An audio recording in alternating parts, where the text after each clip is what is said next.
नमस्कार, लाइव लगातार में आपका स्वागत है। मैं हूं नीलय सिंह और हमारे साथ हैं जाने माने एक्टर शशि वर्मा जी, जिन्होंने पंचायत, AK-47, गुंजन सक्सेना समेत तमाम वेब सीरीज और एड फिल्मों में इन्होंने काम किया। जाना पहचाना चेहरा है, झारखंड आए हुए हैं, हम सीधा उनसे रूबरू होते हैं। शशि जी, स्वागत है आपका लाइव लगातार में और झारखंड में भी, हालांकि आप बिहार से ही, एकीकृत बिहार से। ये बताइए कि जो आपका जो सफ़र, जो आपके अदाकारी की शुरुआत कैसे हुई, कैसे इसका इस तरफ रुझान हुआ? कहानी तो बड़ी लंबी है, इंटरव्यू बहुत लंबा चल जाएगा। फिर भी तो कहानी की शुरुआत ये होती है कि जब शुरुआत किन चीज़ों से होती है भाई, मतलब गली मोहल्ले के नाटकों से जी। तो ऐसे ही कहीं नाटक हो रहा था और इत्तेफाक से मुझे कास्ट कर लिया गया, लेकिन जब परफॉर्मेंस के वक्त मेरे मुंह से आवाज़ ही नहीं निकल रही थी। मेरे बाबूजी ने कहा कि यार तुमसे नहीं हो पा रहा है, तुम छोड़ दो। तो वो मेरे लिए बड़ा I took up as a challenge. मुझे बड़ा ये लगा कि यार कैसे नहीं हुआ, इतना तो रिहर्सल किए थे। तो भीड़ देखे ना, वो आगे बैठा था, उससे हम घबरा गए थे। और बाबूजी की वो बात याद आ गई कि अगर ऐसे ही डर जाओगे तो कभी कुछ नहीं होगा। फिर लिए वहाँ पे हाई स्कूल में पढ़ते थे, तो वहाँ पे कुछ फिर पार्टिसिपेट करने लगे, तो अब डर भगाने के लिए वहाँ आगे जाके पार्टिसिपेट करते थे। फिर हमारे मोहल्ले में एक व्यक्ति थे, वो मिमिक्री क्या करते थे और ऑर्केस्ट्रा में एंकरिंग करते थे। तो मैंने ये बढ़िया चीज़ है, हम भी कर लेंगे। फिर यहाँ से शुरुआत हुई। जब पटना पढ़ने आए तो वहाँ पे इन चीज़ों का थोड़ा और मोल था, वो भी अच्छा लगा, तो तवज्जो मिला। फिर DU में पढ़ने आए तो वहाँ पे एक्स्ट्रा करिकुलम का तो कमाल का वहाँ पर मामला है। वहाँ के ड्रामेटिक सोसाइटी में भी रहे, काफ़ी सारे प्लेस किए। फिर श्री राम सेंटर एक जगह है वहाँ पर जी, वहाँ से 2 साल का मैंने कोर्स किया। और फिर लगा कि रंगमंच से बहुत जुड़ गए हैं और अच्छा रंग कर्म कर लिया है। फिर वहाँ JNU है, JNU में मेरा आना जाना हुआ जी। वहाँ रहा। और वहाँ पे मैंने सही बात पूछिए तो मतलब बहुत तरीके से रंगमंच को समझा। मतलब हालांकि मैं 2 साल का कोर्स भी कर चुका हूँ, लेकिन जिन लोगों के सानिध्य मैंने JNU में इस पे मतलब अपने नाट्यक्रम को मैंने आगे बढ़ाया।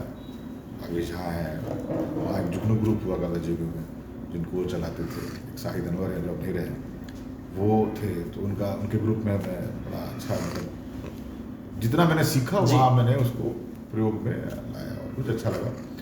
फिर लगा कि यार अब चलते हैं मुंबई। लेकिन मुंबई में मैं कभी एक्टर बनने नहीं आया था।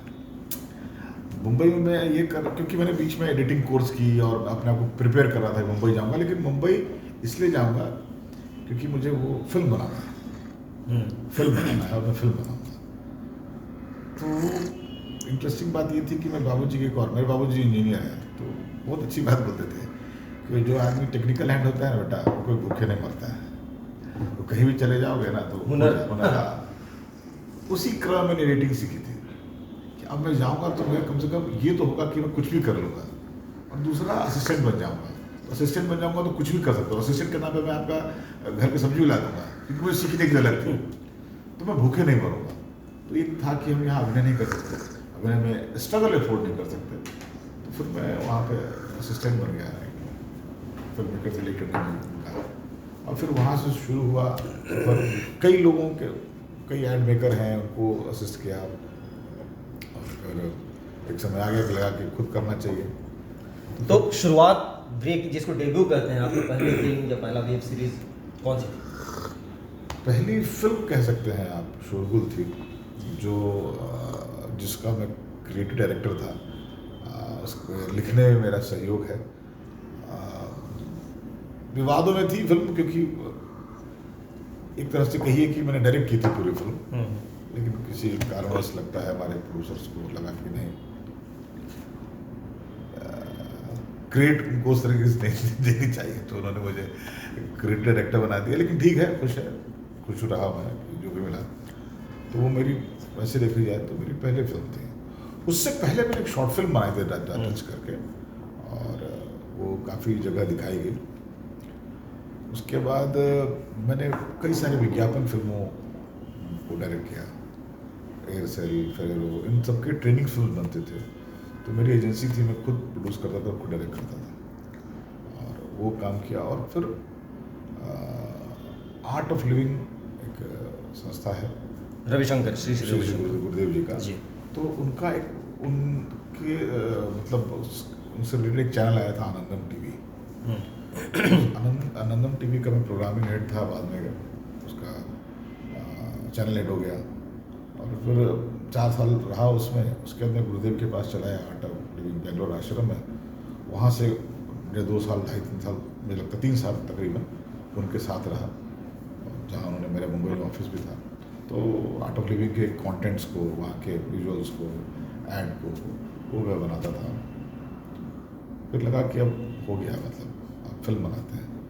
फिर मैंने वेब सीरीज़ लिखी है और एक भाई हैं जो अभी अमर उजाला के रेजिडेंट एडिटर हैं, कुणाल वर्मा, जो पहले यहाँ भी थे, रांची में भी रह चुके हैं, यहीं से रांची यूनिवर्सिटी से पढ़ाई की उन्होंने। तो उन्होंने एक ब्लॉग लिखा, उनका एक ब्लॉग चलता है मुसाफिर।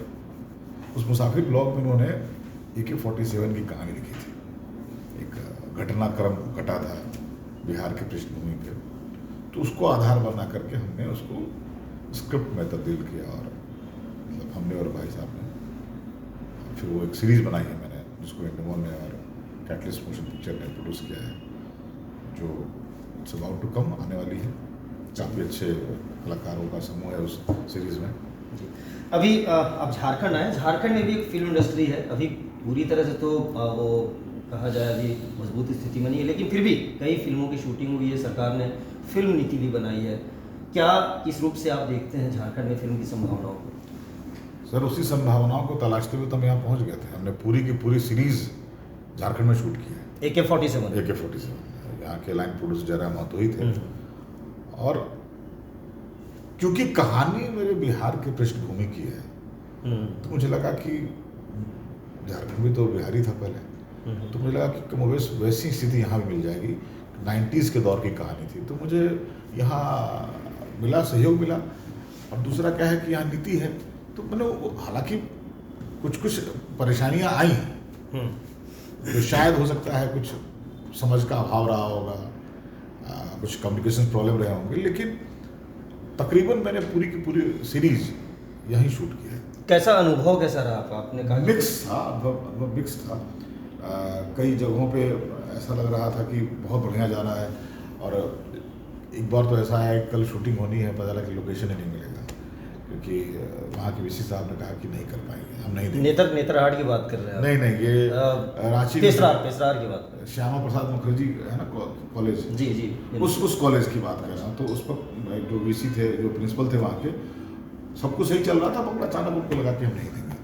अब सोचिए, एक 200-250 लोगों का क्रू है यहाँ पे, और कल शूटिंग होनी है और आज मना कर रहे हैं, तो थी परेशानी है। लेकिन फिर इत्तेफाक देखिए, वो अलग बात है, आना जाना लिखा था, हम वापस चले गए मुंबई, लेकिन मेरा मन नहीं मान रहा था, वापस हम रांची आए। फिर उसी कॉलेज में शूटिंग हुई, जो नए प्रिंसिपल आ गए थे, और उन्होंने बहुत बाहें फैला करके फिर कोऑपरेट किया। क्या आप सजेस्ट करेंगे आप सरकार को फिल्म के यहाँ पे विकास के लिए, इंडस्ट्री के डेवलपमेंट के लिए? क्योंकि लोकेशंस बहुत हैं, चाहे आप पतरातू वैली को लीजिए या फिर सारंडा के जंगल है, पहाड़, नदी, तो हर जिधर जाइए उधर सिर्फ प्रकृति। झारखंड नामी में झारखंड तो प्रकृति तो यहाँ अपना पूर्ण रूप से पूरा आशीर्वाद दे दी है इस राज्य को। देखिए, मैं अभी एक बात ज़रूर कहना चाहता हूँ कि जिस तरीके से संचार के माध्यम में नई क्रांति आई है, हर आदमी कहानी कह सकता है, हर आदमी फिल्म बना सकता है, मोबाइल है सबके हाथों में, और अपनी कहानी कह सकता है। उन परिस्थितियों में इनकी पढ़ाई भी अनिवार्य हो गई है जी। हर यूनिवर्सिटी में, हर कॉलेजेस में लोग पढ़ा रहे हैं। जब पढ़ा रहे हैं तो सरकार को भी समझना चाहिए कि आज अगर मैं इन चीज़ों को सपोर्ट करूँगा, क्योंकि आने वाले समय में जीवन का एक अभिन्न अंग तो अभी हो गया है। आज आप वेब सीरीज़ देखते हैं, वेब सीरीज़ आप, जब मैं मुंबई में बैठता हूँ मेट्रो में अगर कभी, तो आप देखिए हर कोई वेब सीरीज़ देख रहा होता है, फिल्म डाउनलोड करके देख रहा होता है। तो आपके टाइम पास का कोरोना काल देखिए, कोरोना काल में किन लोगों ने संभाला? कलाकारों ने संभाला, बिल्कुल, लोगों को की बोरियत दूर की। मतलब मैं एक वैसे सिटी की बात कर रहा हूँ। वैसे मैं चाहता हूँ कि सरकार अपनी नीति में थोड़ा सुधार लाए और हर संभव प्रयास करे कि कितना सहज और सुलभ हो जाए प्रांत विशेष में शूटिंग करना। और मतलब इससे न बल्कि आपकी लोकल कलाकारों को सब मतलब मौका मिलेगा, यहाँ की सभ्यता संस्कृति सब दिखेगी। तीसरा आपका पर्यटन बढ़ेगा। झारखंड तो फुल ऑफ लाइफ है। मतलब मैं कल मिल रहा था कि एक आर्कियोलॉजी डिपार्टमेंट के लोग आए थे और उन्होंने ऐसा कॉन्सेप्ट दिया जो कमाल का था। मुझे लगा कि we must make a documentary on it. मुझे, और मैं शायद बनाऊंगा भी, कि मतलब आप सोचिए पाषाण काल में लोग पेंटिंग करके रखा है इधर, और क्या खूबसूरत भित्ति चित्र देखा मैंने। तो वी आर ऑल्सो थिंकिंग कि इस पर एक डॉक्यूमेंट्री या एक फिल्म कुछ इसकी कहानी के आसपास हम बनाएं। तो मैं वही बोला हूँ कि सरकार को फिर आगे आना होगा।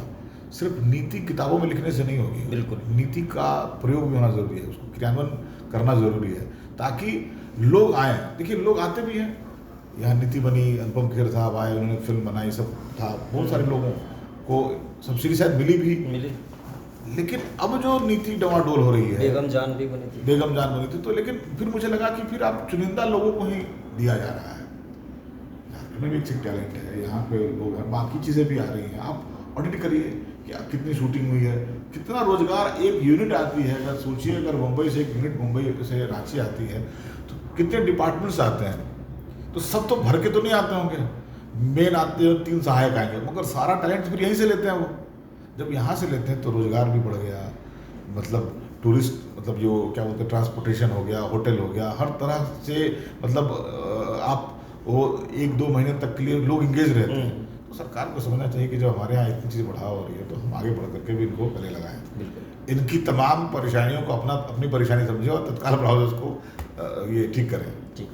AK-47 के बाद आगे क्या झारखंड के या फिर हाँ, झारखंड के लिए तो मैंने बताया ना कि अभी कुछ कहानियाँ, अभी हम लोगों से हम मिल रहे हैं और कुछ कहानियाँ मुझे पसंद आई है। राजीव इतने साल से झारखंड में काम कर रहे हैं, इन्होंने बहुत अच्छी फिल्म गिलवा बनाई है। तो मैं चाह रहा हूँ कि मैं भी कुछ इस तरह की कहानी लेकर के कोशिश करूँ कि वापस रांची आऊँ। वैसे मैंने अभी एज एन एक्टर मैंने अभी फिल्म की है मैं लखनऊ में, क्रैश वूमन। फिर एक फिल्म आने वाली है धर्मा प्रोडक्शन की, मिस्टर मिसेस माही। फिर मैं फरवरी-मार्च के आसपास मैं खुद एक फिल्म शुरू कर रहा हूँ। इस बीच में सीज़न 1 आई थी, काली काली आँखें, सीज़न 2 भी बन रहा है, तो वो भी मैं उसमें एक फादर की भूमिका में हूँ, वो भी आने वाली है। तो ये सब तो गतिविधि है। बाकी कलाकार आदमी में तो नाटक भी करता हूँ। अभी मैं एक नाटक करने वाला हूँ, सेल्समैन रामलाल की मौत, डेथ ऑफ सेल्समैन, इसका जल्द से मंचन मुंबई में होगा। तो ये सब मेरी गतिविधियाँ हैं जो मुझे जीवित रखती हैं। तो ये थे शशि वर्मा जी, और इन्होंने अपने भविष्य की योजनाओं के बारे में भी बताया, और झारखंड के लिए भी इन्होंने कहा कि जो भी नीति बनी है फिल्म की, सरकार को चाहिए कि उसे अमली जामा भी पहनाए, और जो भी मुंबई से या कहीं से भी जो भी फिल्म मेकर्स आते हैं उन्हें सुविधा और उन्हें सहूलियतें प्रदान करें। सहयोगी उपेंद्र शंखवार के साथ नीलय सिंह, लाइव लगातार रांची। लाइव लगातार के वीडियो को लाइक करें, सब्सक्राइब करें और बेल आइकन को दबाना न भूलें।